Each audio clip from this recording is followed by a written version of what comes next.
Fala galera, chegando com as primeiras informações do Cruzeiro nesta quarta-feira. Preparação para o duelo de sábado com o Vasco. Olho na telinha nesta quarta, porque o Vasco estará em campo jogando diante da equipe do Bahia. 2 jogos adiados do Campeonato Brasileiro. Nesta quarta-feira, jogadores reavaliados na toca. Tudo isso você confere a partir de agora. Vamos lá, pessoal, antes aquele pedido sempre importante, hein? Para você deixar o like, é só clicar aí no joinha, você vai curtir o vídeo, faça a inscrição na sequência, ative o sininho para não perder nenhum conteúdo. Vamos juntos com as primeiras do dia, nesta quarta-feira de treinamento do Cruzeiro agora pela manhã. Na Toca da Raposa 2 é a sequência da preparação para o duelo diante da equipe do Vasco, jogo às 6h30, em sábado, São Januário. Antes, o Vasco em campo hoje. 7h30 da noite, tem Vasco e Bahia em São Januário e tem outro jogo também que tem para cumprir, também 7h30 em Porto Alegre, Grêmio e Botafogo. As equipes aí agora vão ter a oportunidade de ir igualando aos poucos o número de jogos. Por exemplo, o Vasco vai ao jogo de número 24, não tem nenhum mais para cumprir. O Botafogo vai ao jogo de número 24, não terá nenhum mais para cumprir. O Grêmio também vai ao jogo de número 24. O Bahia ainda terá um jogo para cumprir. O desta noite será o 23º jogo do Bahia, até em termos aí de briga do Cruzeiro na Copa Libertadores. Seria bom que o Bahia não vencesse a equipe do Vasco e seria bom que o Botafogo não vencesse a equipe do Grêmio. Jogos então para o torcedor do Cruzeiro acompanhar, principalmente o Vasco, que é o adversário de sábado em São Januário. Ingressos para a torcida do Cruzeiro não tem mais, hein? Os ingressos esgotaram, e não só para esse jogo de sábado, hein? Para o jogo da outra quinta-feira, dia 2 de outubro, contra o Flamengo no Maracanã, a carga de 3.530 ingressos também se esgotou. O torcedor do Cruzeiro comprando muito ingresso e animado com a grande campanha que o Cruzeiro faz na Série A do Campeonato Brasileiro. A preparação então tendo sequência nesta quarta-feira pela manhã. Vamos aguardar informações sobre 2 jogadores, Sinisterra e Eduardo. O Sinisterra fazendo tratamento por causa do estiramento que sofreu na coxa e o Eduardo se recuperando da indisposição que acabou tirando o Eduardo de combate no jogo diante da equipe do Red Bull Bragantino. Técnico Leonardo Jardim tem aí a questão da zaga para definir com a volta de Jonathan Jesus, muito provavelmente, e o restante é sem mistério, pelo menos é a base que vem atuando.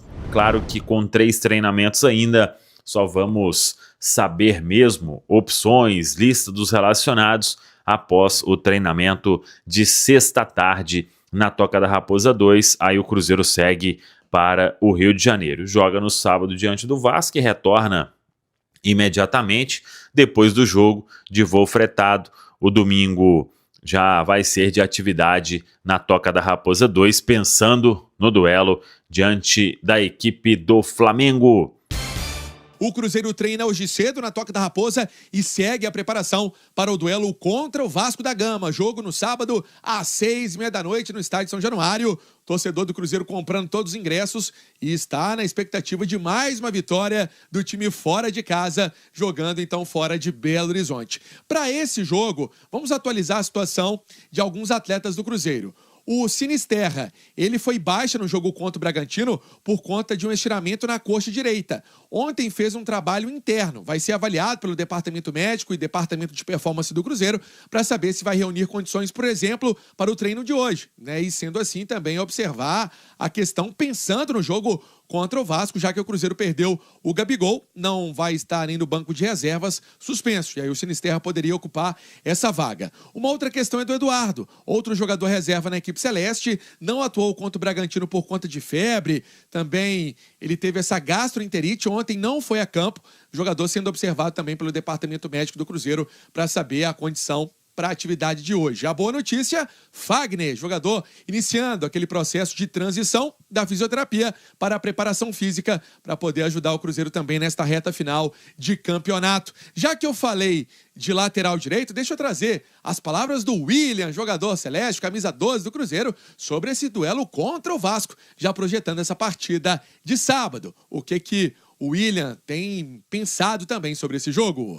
Cara, na verdade, a gente tá projetando o jogo do Vasco. A gente não tá pensando tanto no Flamengo agora, porque, cara, é uma final. Contra o Vasco é uma final.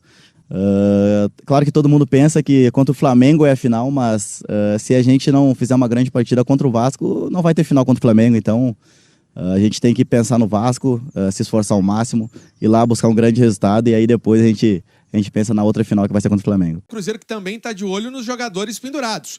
Cássio, Caio Jorge, Fabrício Bruno, Lucas Homero, Matheus Pereira, Matheus Henrique, Wallace e Wanderson. Essa turma tá toda pendurada e o Cruzeiro tem que ter atenção, porque no dia 2 de outubro tem um jogo importante contra o Flamengo na sequência do Campeonato Brasileiro. São as informações do Cruzeiro. Segue com você, Enio. Vai colocar aqui na tela para você que está no YouTube, mas você que não está no YouTube, a gente vai destacar aqui a sequência do Flamengo. Tem o Corinthians fora, o Cruzeiro em casa, o Bahia fora, o Botafogo fora, que não é fora, né, no Engenhão, e fecha na sequência, tem também aqui, nós puxamos ali 6 jogos, tá? Os 6 próximos jogos. Então tem o Flamengo repetindo, Corinthians fora, Cruzeiro em casa, Bahia fora, Botafogo no Engenhão, Palmeiras em casa e o Fortaleza fora. O Palmeiras joga com o Bahia fora, recebe o Vasco, aí clássico com o São Paulo, sempre muito difícil para o Palmeiras jogar com o São Paulo. Depois recebe o Juventude, recebe o Red Bull Bragantino, aí uma sequência de 2 jogos que em tese muito fáceis, em tese, tá? E depois o clássico contra o Flamengo. O Cruzeiro tem o Vasco fora, o Flamengo fora. Depois ele tem uma sequência, ele tem uma sequência em casa de 3 jogos, que são, em casa que eu estou dizendo, em Belo Horizonte, que são Sport, depois o clássico na Arena MRV, depois o Cruzeiro joga com Fortaleza em casa, e aí na sequência vem o Palmeiras. A pergunta é, quem tem a sequência mais cascuda? Só uma dúvida aqui. Ô Gui, os jogos do Palmeiras e do Flamengo estão contando os atrasados ali também, né? O Juventude é atrasado no Palmeiras? Por isso tem aquele asterisco. Perfeito. Eu falei assim, não tem cabimento o 6º do Cruzeiro ser o Palmeiras e do Palmeiras ser o Flamengo. Já me perdi todo. Quem tem a sequência mais difícil aí pra vocês? Cara, foi legal, hein? Pega no verde, pega no verde! Em tese eu achei a do Flamengo um pouco mais cascuda. Peguei no verde. Eu acho a do Flamengo um pouco mais cascuda. Porque, primeiro, jogar com o Corinthians lá em Itaquera nunca é um jogo fácil, independentemente da maneira que o Corinthians venha jogando. Depois ele tem o Cruzeiro, que é um jogo embaçadíssimo pro Flamengo. Vai pegar o Bahia, que também não é fácil. Que também não é fácil. O Botafogo é um clássico. Cara, depois tem o Palmeiras. O jogo mais fácil do Flamengo na sequência dos próximos 6 é o Fortaleza. Tô contigo, HG. Mesmo assim, é um fácil que a gente tem. O Fortaleza tá lá no Z4, tá bom, velho. Mas, com sinceridade, dos times que estão no Z4, o que eu espero que saia de lá é o Fortaleza. Não tô dizendo que ele vai corresponder à minha expectativa. Eu sei, é muito complicado, o trabalho, o Palermo tá chegando agora, não sei se ele vai ser capaz de tirar o Fortaleza de lá, mas eu achei muito equilibrada essas sequências e no nível de dificuldade justa para todos, né? Porque, primeiro, eles vão jogar entre si. Existem clássicos regionais para todos eles. Acho que, não vou dizer vantagem, né? A questão do Bahia. O Bahia pode ser um fiel da balança muito importante, porque é um time difícil de ser enfrentado lá na Fonte Nova, e tanto o Palmeiras quanto o Flamengo, eles vão a Salvador.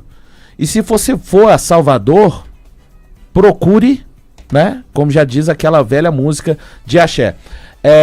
Então, cara, eu acho que tá bem difícil essas sequências para todos os times. tá bem equilibrado e vai ser fantástico poder acompanhar essa sequência dos 6 jogos entre esses 3 times aí. Então vamos lá. Ó, desculpa, Valor. Não, fica à vontade. Era o finalmente? Era o finalmente. Não era colocar não, ponto? Neltinho, mas eu sei que Era o finalmente. Você ia colocar um ponto? Não, sem Ia ponto. colocar vírgula? Não, reticência. Você é o atropelador Reticência. geral da Tá, não, República. é porque eu fiz o seguinte aqui, eu peguei só os 4 primeiros jogos, porque como ficou 6, não ia dar tempo de eu fazer a matemática, que não é o meu bom, não é o meu forte, nesse tempo. Então eu peguei só os 4 próximos jogos e fiz a conta sobre pontuação que cada uma das equipes conquistaram, os adversários. Os adversários do Flamengo, nos primeiros 4 jogos, conquistaram 155 pontos. Os adversários do Cruzeiro, os 4, tá, gente? Eu tô pegando Vasco, Flamengo, Sport e Atlético, fizeram 114 pontos. E os adversários do Palmeiras, os 4, pegando Bahia, Vasco, São Paulo e Juventude, fizeram 117 pontos. É uma forma da gente ver qual a pontuação momentânea, de momento, né, dos próximos 4 adversários de Flamengo, Cruzeiro e Palmeiras. Nessa linha que eu segui, o Flamengo tem a tabela mais difícil, com pontuação conquistada dos adversários mais alta. Então o Flamengo com 155, né, vai enfrentar adversários que acumularam 155 pontos até aqui no campeonato. O Cruzeiro 114 no acumulado, pegando os 4 adversários. E o Palmeiras com 117 pontos no acumulado. Sabe o que é legal? Se a gente fizer um exercício também, esse exercício seu é muito legal também. Mas é também legal se a gente fizer o exercício de traçar uma régua no jogo a jogo de cada um. Exemplo, começando do primeiro, os 3 fora de casa. Os 3 fora de casa, entende? E assim, com todo respeito, né, que os times merecem, eu acho do Palmeiras mais difícil, traçando só a régua no primeiro. Aí você vem traçando só a régua no segundo. Aí o Palmeiras, vamos dizer assim, se dá um pouco melhor, porque ele vai jogar em casa e vai ver Flamengo e Cruzeiro se matando. Aí você vem pro terceiro. O Flamengo vai pegar muito estragado, repito, com Bahia fora de casa. Aí o Cruzeiro recebe o Sport. Teoricamente, o jogo mais tranquilo dessa linha. E o Palmeiras pega o São Paulo, né? Não sabemos, o clássico, não sabemos o sempre humor muito desse São difícil Paulo. pro Palmeiras. E assim vai, né? Aí na linha Da quarta? Isso, da quarta. O Flamengo vai ter o clássico com o Botafogo, o Cruzeiro o clássico com o Atlético. E o Palmeiras recebe o Juventude. Então vai ser fantástico. O rodada a rodada é sempre melhor, né? Muito legal. Se você pega... Eu pensei em fazer algo nessa linha do Elton, só que eu tinha pego do retorno aqui, cara, pra tentar entender, assim, o que é o retrato mais fiel da realidade desses times. O Flamengo pega um Corinthians que já tem 7 pontos conquistados, é o 9º colocado do retorno. Pega o Cruzeiro, que é o 3º colocado do retorno. Pega o Bahia, que não vem bem no retorno, é o 11º, mas é um Bahia que, como mandante, a gente sabe que é um time chato de se enfrentar. Pega o Botafogo, que é o 5º colocado do retorno, o Palmeiras, que é o líder do retorno, e o Fortaleza, que é o 18º colocado. Eu trato a do Flamengo como a mais complicada. E aqui eu tô ignorando outros contextos. Tô pensando no que esses times têm apresentado até aqui. Eu tô com você. Ignorando o contexto, eu falo de clássico. Se tivesse de definir uma ordem, seria Flamengo, Cruzeiro e Palmeiras. Tô, né? Não sei. Eu ainda não. Do maior pro menor. Eu não fiz 100% sim. Palmeiras, não. Mas fiz só Cruzeiro e Flamengo entendi. até aqui, que não deu tempo.